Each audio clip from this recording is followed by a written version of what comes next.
We're going to be looking at area today, and specifically the area of rectangles. So the first thing we need to know is what area is. An area is just the amount of space inside of a 2D, two-dimensional figure. So two-dimensional figure is just a flat figure, and it's always measured in square units. Basically, when you're trying to find the area of something, you're trying to figure out how many squares fit inside that. So this is not a rectangle, but because of the picture that's been drawn, I can see the different squares that fill up this shape. So if I wanted to just know the area of this figure right here, what I could do is just count up the number of squares.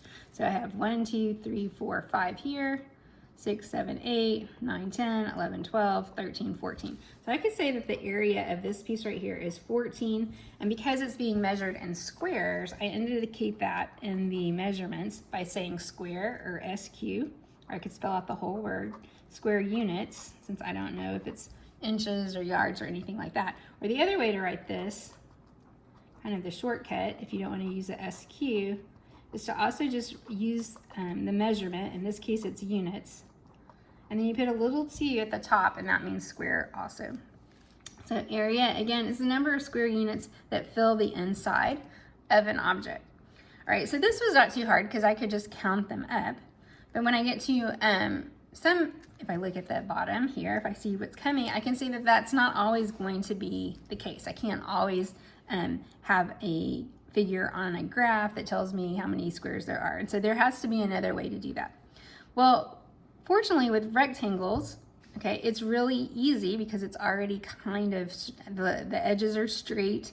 It's easy to divide the rectangle into squares. And so if I know that this side is 2 inches and this side is 3 inches, I can divide this part into 2 equal spaces and this side into 3 equal spaces. And so I can see that that's making 6 equal squares. So I can see just from the picture that the area of this rectangle is 6. It's inches, all right? So I can abbreviate inches.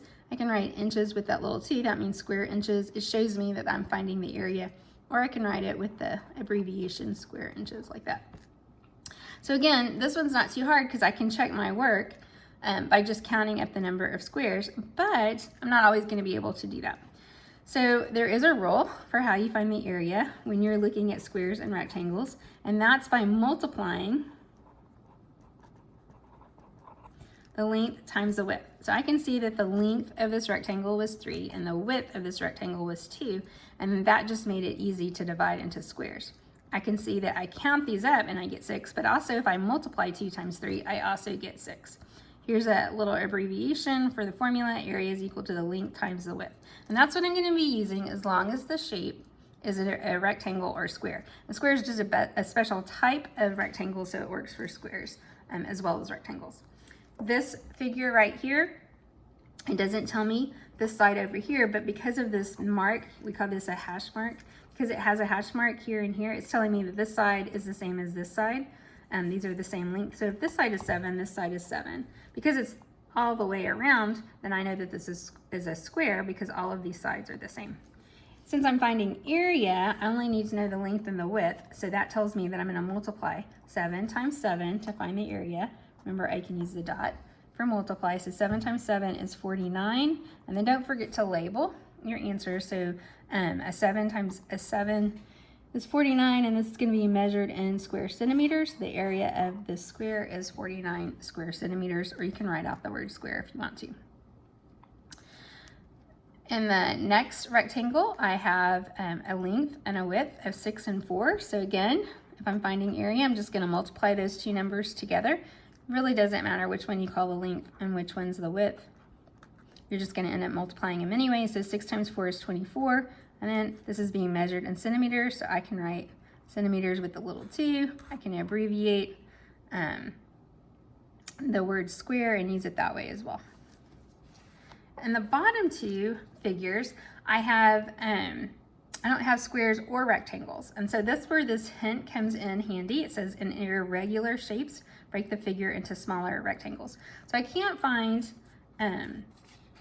the area just by looking at this figure on its own, but what I can do is to split it into different shapes, and then that would help me find the area of just each piece. So I'm going to make it into, I'm going to divide it into some smaller rectangles, I can see that this is a large rectangle here, and this is a smaller rectangle on top. So if I knew the length and width of both of these, then I could just add those together and get the total area. All right, so for this rectangle at the bottom, I can see that the measurements are pretty well, they've already told me what they are. So this bottom piece down here is 12, and this side piece right here is 4, so that one's not difficult. What I do have to do is look at the smaller rectangle, because it's not exactly, this 8 right here doesn't mean this piece right here, it means this whole side right here. So I have to use the other information given to decide what is just this piece right here. So if this whole side is 8 and this side right here is 4, and then if I look across, I know that this piece from here to here would also have to be 4. So the remaining, okay, the remaining part of this has to add up to 8. So if this piece is 4 and all of it is 8, then what's missing here is 8 minus 4. So 8 minus 4 is 4. I know that if I add the two 4's together, right, it has to equal the total distance, which is 8. So that tells me that this rectangle, this side right here, is 4. So I also need to know the measurement that's going across of the rectangle. And again, it can't be this 12, right, because that's much too long. So I can look at it, I can look at the rectangle going this way also, right? And this is telling me that if this part, the 7 is from here to here. So I know that it's also the distance from here to here because this is another rectangle. So if this piece right here is 7 and then the whole side is 12, what plus 7 is equal to 12? Or another way to think of that is what is 12 minus 7? 5. Because I know that 5 plus 7 has to equal this whole side, which is 12. And then I can see that this 5, right, has to be the same length as this piece on top because this is forming another rectangle. And so that would be this measurement right here. All right, so I have two rectangles now. I have this one on bottom, which is 12 times 4. What is 12 times 4? If I multiply those together, I get 48. And then if I have this little rectangle right here, 4 times 5, that's going to equal 20 when I find the area of that. But if I want the area of the whole figure, then I have to add both of those together. So if I add 20 plus 48, I'm going to get 68. And again, the measurement that goes with that is going to be square centimeters. So again, you can write that a couple different ways. Just make sure you include it in your answer. On the next figure, all right, it's very similar in that it's not just a rectangle or just a square, it's a combination of the two. And so again, I want to split this up somehow so that I can find the area of single rectangles and then put them back together.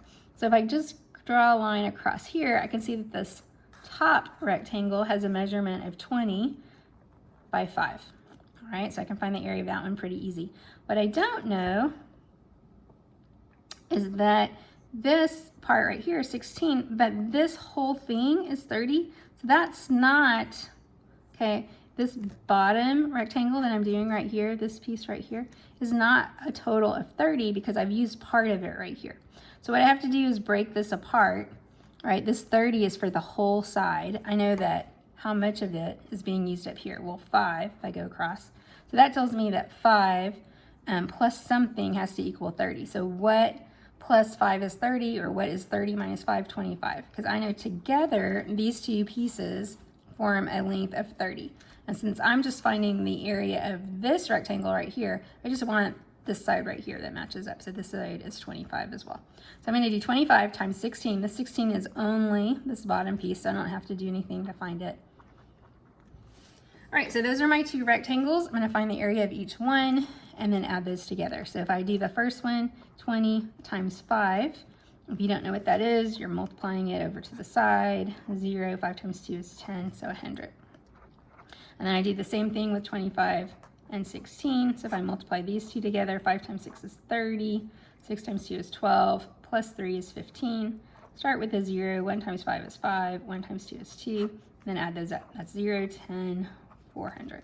So if I do 25 times 16, I get 400. And so my area is going to be these two added together. So 100 plus 400 is going to equal 500. And then I'm using centimeters again to measure, so I can write centimeters squared with the little 2. And then the last question they give me is to find the area, or it says the area of the soccer field is 6,400 square yards. If the length of the field is 100 yards, what is the width of the field? So this one's a little different. First of all, there's no picture, so we can always draw our own picture. I know that the shape of a soccer field is a rectangle, so since that's what I'm finding the area of anyway, that works out really well. It tells me the length of the field is 100, so that's this measurement down here, but it's asking me the width. Okay, so it's asking me this measurement right here. So this is not just a length times width problem, but I can use what I know about area to find the width. So normally I would do 100 times whatever the width is. So 100 times something, and then that would equal the area. Well, in this case, they tell me the area is 6,400. So the problem is, what is 100, or 100 times what is equal to 6,400? I can't multiply, but if I want to figure out what I multiply times 100 to get 6,400, I do the opposite, I just divide. So I'm going to be dividing 100 into 6,400 by looking at this one digit at a time. So does 100 go into 6? No. Does it go into 64? No. Does it go into 640? Yes, 6 times. So 6 times 100 is 600. You can subtract that and get 40. Bring down the 0. 100 will go into 400. 4 times 100 is 400, and then I'm done. So that's telling me that 100 times 64 is equal to 6,400. So that must mean that this measurement right here is 64, so the width is equal to 64. Now width is just a distance, so that's not going to be measured in square yards. It's just going to be in regular yards. So the width is 64 yards. All right, so just to kind of sum it up, area again is the measure of the space inside of a figure. Is measured in square units. It's the number of squares that fit inside something. If you're trying to distinguish area between perimeter and volume, one way I think of it is that the perimeter, if I think of my yard and my backyard, perimeter is like the fence that goes around my backyard. And then area would be the number of squares. If I need to redo the grass in my backyard, I can buy grass in squares. It would be the number of squares it would take to cover the back of my yard, right? So perimeter is the amount of fence it would take to go around my yard. Area is the number of grass squares it would take to cover the yard. All right, so that's area for rectangles and squares. It's length times width.